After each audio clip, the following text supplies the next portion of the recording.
Dear colleagues, clearly you are witnessing right now the biggest corruption cover-up in the history of the European Union. It is obvious that some political groups of this Parliament want to defend and cover the abuses of the European Commission, but we should not ignore that us as MEP are accountable to the people, not to Ursula von der Leyen.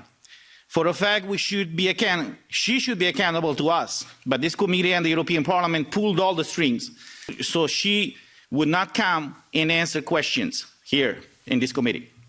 Regarding this report, it does not cover major aspects revealed in this committee. First, the report does not talk about the fact that the contracts were not fully shown to the members of this committee. Also, the report does not talk about the scandal related to the text messages between Ursula von der Leyen and Albert Bourla. Second, the report talks about these injections as being so-called safe and effective. But the Pfizer representative stated in this committee that they haven't tested their injections if they are stopping the transmission of the virus. Who support anymore such a baseless statement about these injections? Third, the report states that, and I quote, nothing was known about the SARS-CoV-2 and the disease caused by this new virus, including nothing about the genetic sequence, end quote. This statement is false.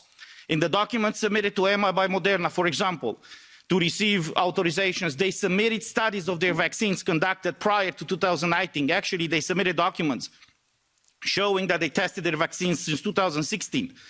Also, Pfizer and BioNTech started the tests of their vaccines 3 days after the genetic sequence was made public. How is that possible? The first genetic sequence was made public on January 11th, 2020, and they started the tests on January 14th.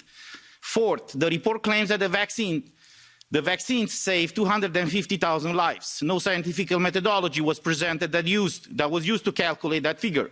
At the same time, we see now that the countries with the highest vaccination rate have the highest mortality rate. The report is not covering this issue. Fifth, nothing was said about the abuse, by the abusive way in which the digital green certificate was used all across Europe. Sixth, the report is ignoring the fundamental rights of any human being to not be forced to be injected with a medical product. Such a medical decision must have been the sole result of a free and informed consent of that patient, not the political decision of a parliament or of some bureaucrats.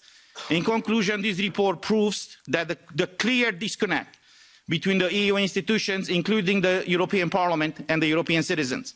This report must be heavily amended to provide answers to the questions that actually concern people of Europe, not to defend and cover the biggest corruption scandal in the history of the European Union that involved Ursula von der Leyen and the European Commission. Thank you.